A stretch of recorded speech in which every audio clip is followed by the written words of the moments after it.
Hey, what's up guys? Hope you're all doing really well. Topic for this week's video is going to be software developer job types. And this is slightly different than types of software developers, which I made a video on, but this is actually focused on where you can potentially work. And there are a lot of different places. All right, so let's get straight into it. So first, I'm going to steal this idea from a world-renowned author, Robert Greene. Definitely check him out if you haven't ever heard of that name, but he had this really basic idea that there's only 3 periods of learning in everyone's life, all right? So the first period of learning is what your parents teach you. The second period of learning is what an institution or your school teaches you. And the final period of learning is real life. And sometimes what real life teaches you is totally different from the first two. So I brainstormed a bunch of different types of jobs, like different job types where you could potentially find yourself. And my goal for this video is to just let you guys know that this is what's out there. So it's not saying that this is what you could potentially do, but at least I want to show you guys what options you might have. What you actually want to do is obviously your internal introspection stuff. I talk about that a lot of times. What you want to do is totally up to you, and it's tough to find out. But what I want to do in this video is just showcase what's a possibility. All right, and I have, I think, 8 or 9 or 10 things listed down here. We're gonna run through them pretty quick, and I hope it's gonna be helpful. Someone else on an old video commented that when I talk, he always puts the YouTube at 1.5. And I didn't think I talked that slow, but maybe I do talk a little slow. So for this video, I'm just gonna try to get the content out there quickly, consistently, and clearly, and hopefully you don't have to watch my video at 1.5x because it's a little weird.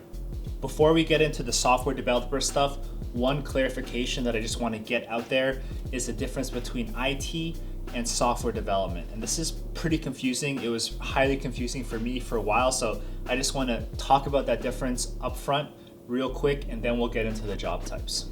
Okay, so the main difference between IT and software development is pretty simple. I think this is the best way to think about it. Every single company in the whole world needs an IT department, but not every single company needs a software development department.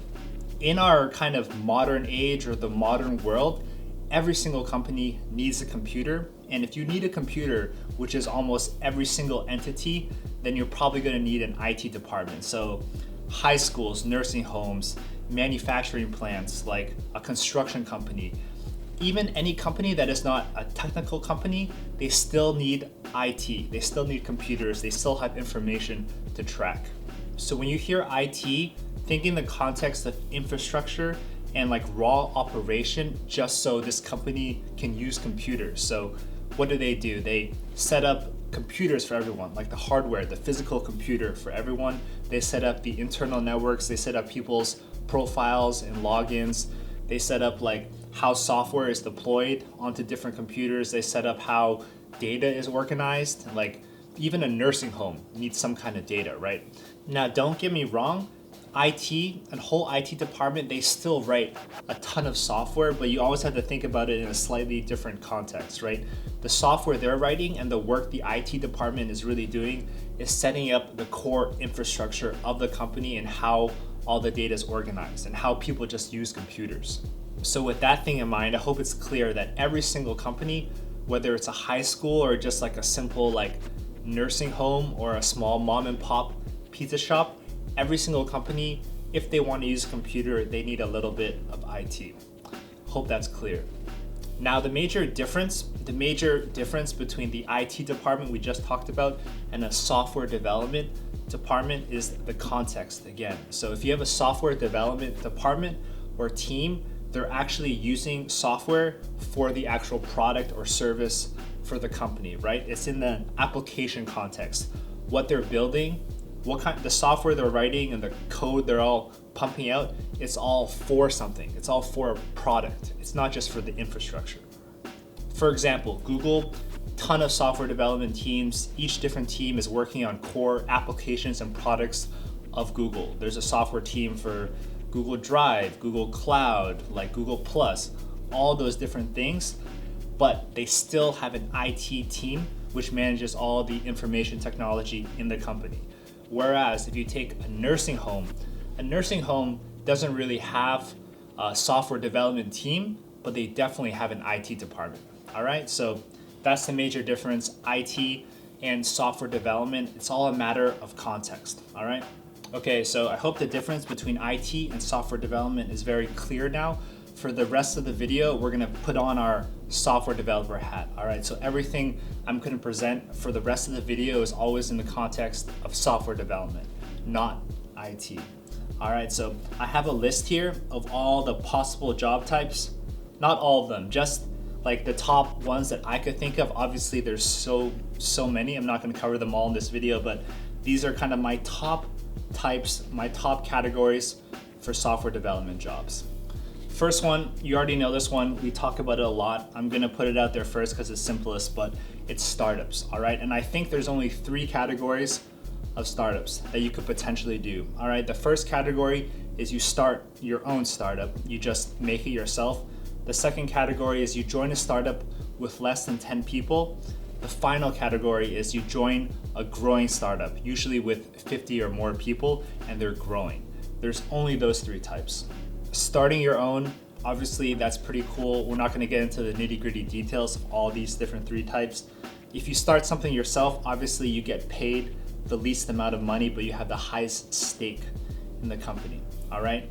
The second category, when you join a startup with less than 10 people, this is actually the category that you have to be most careful with if you're a software developer, because this category of less than 10 people, like super small company, it has the highest risk for you as a developer. You have the least stake in the company. You didn't make it, but you're still a really early employee. You're probably gonna work a lot and you don't know if the company is gonna be successful. All right, so that category, startups with less than 10 people, take most precaution when thinking about that as a job opportunity. The final category of startups, which is growing or 50 or more people, but I think this one is a little more safe, a little more kind of consistent, a little more stable to join. This means a startup has established themselves, they figured out something that works, which enables them to grow, all right? They're not like struggling with their heads cut off like a chicken with less than 10 people. They've established something is working, and now they're in a growing phase. So that's a much more stable decision. So make your own company, less than 10 people, be super careful with less than 10 people, and then 50 or more people, all right? That's the only 3 categories for startups. Next major category I want to talk about are private companies, and there are a lot of different varieties of private companies, all right? So private companies are what startups try to aspire to. Eventually, a startup just kind of turns into a private company.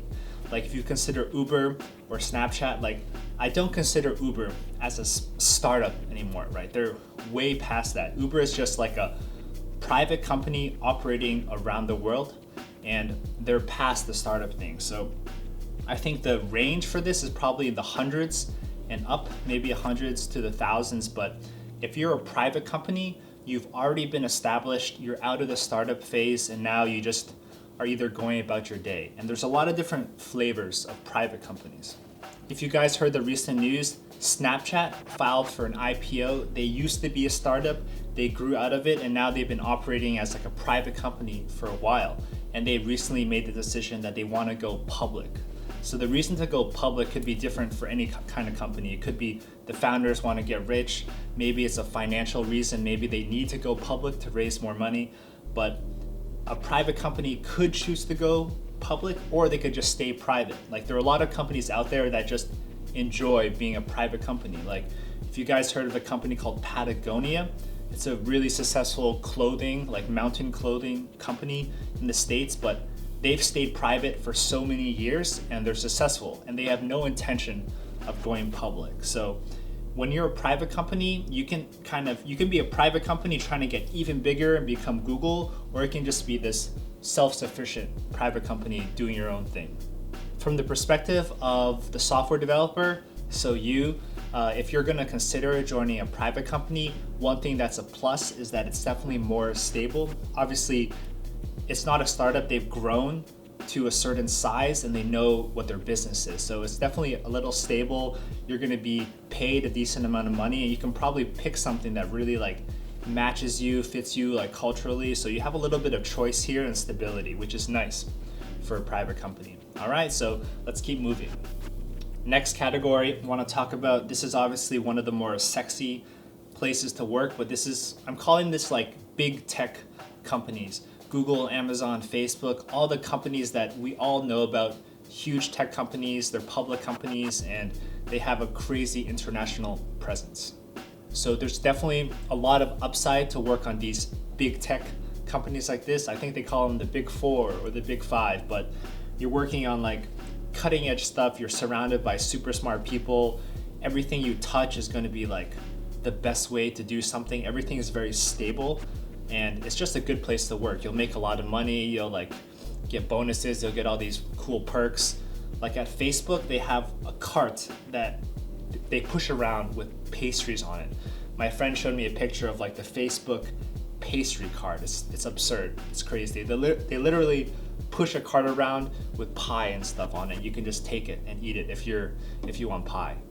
From the engineer's perspective, you're definitely going to be a cog in the machine, and that's not always a bad connotation, right? You're still a cog in the big machine, but it's a really good machine. Next category of place that you could potentially work as a developer is at a consulting company. Some people consider this a little bullshit, and don't get me wrong, many of the times it is rather bullshit, but there's a certain nature to a consulting company that you should be aware of. So for a consulting company, you're always handling clients, right? Clients come to you to get help on stuff, and you're some kind of expert and you're able to help them. So from what I've seen, talking to friends, there are kind of two styles of consulting companies. One, you give technical expertise and just purely consult. And the other type is you actually implement stuff for your clients. And implementing stuff can actually be kind of fun.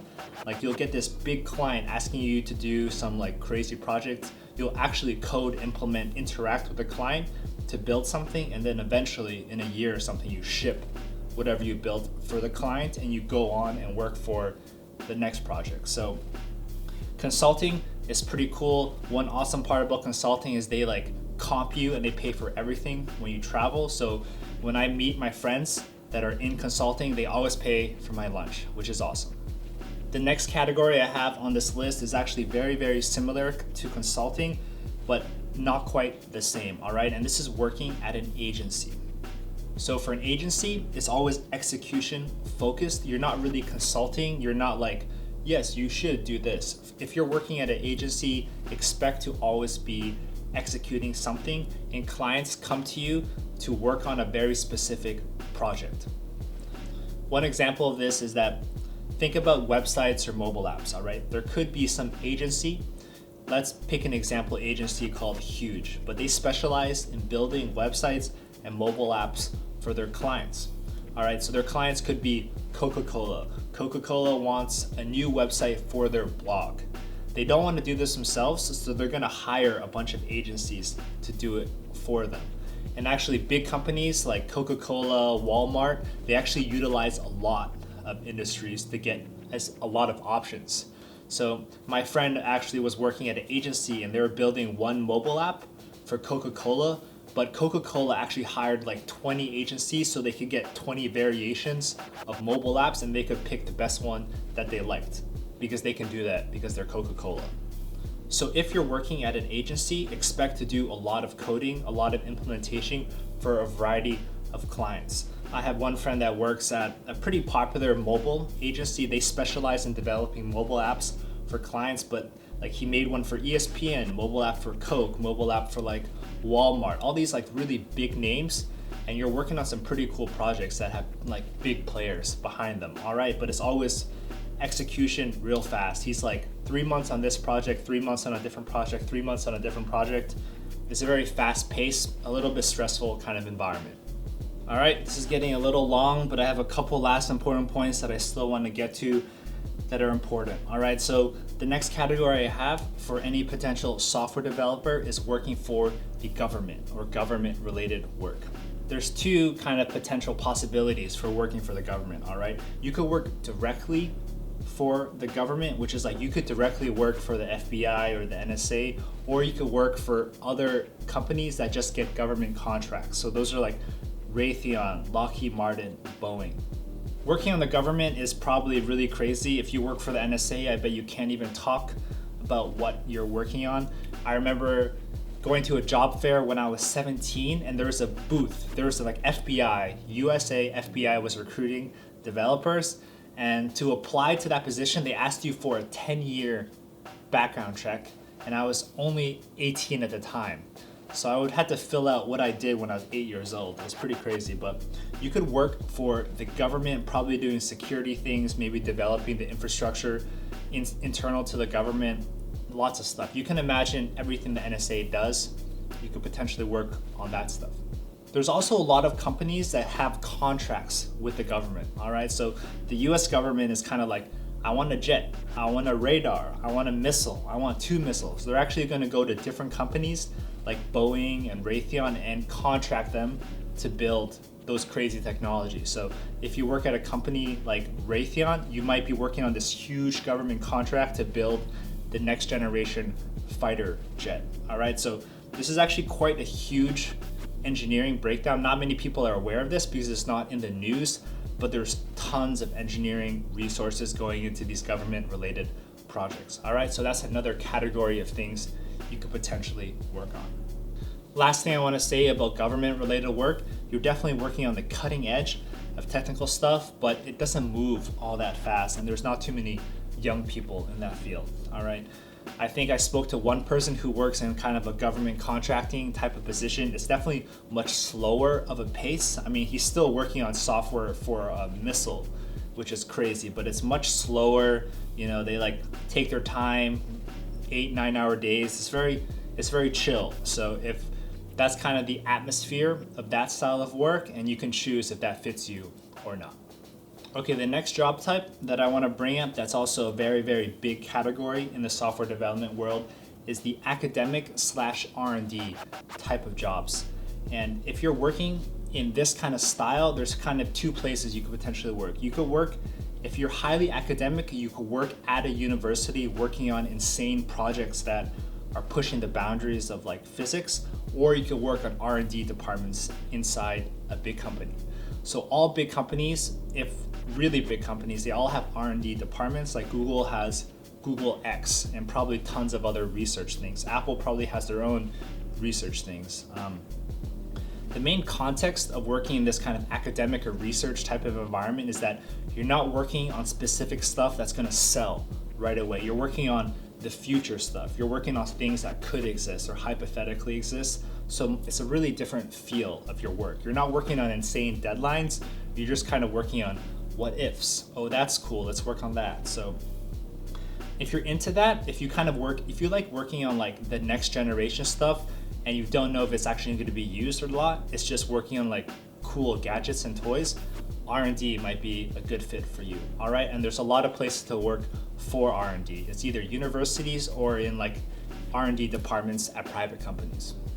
All right, I'm running out of time here, but we're at the last final points of job types. And now for these last ones, I'm gonna just get a little bit industry specific, all right? And there's too many industries to talk about, but I just wanna touch upon 3 really popular industries that employ software developers. So those are finance, gaming, and healthcare. If you're interested in finance as well as software, I would encourage you to work for finance.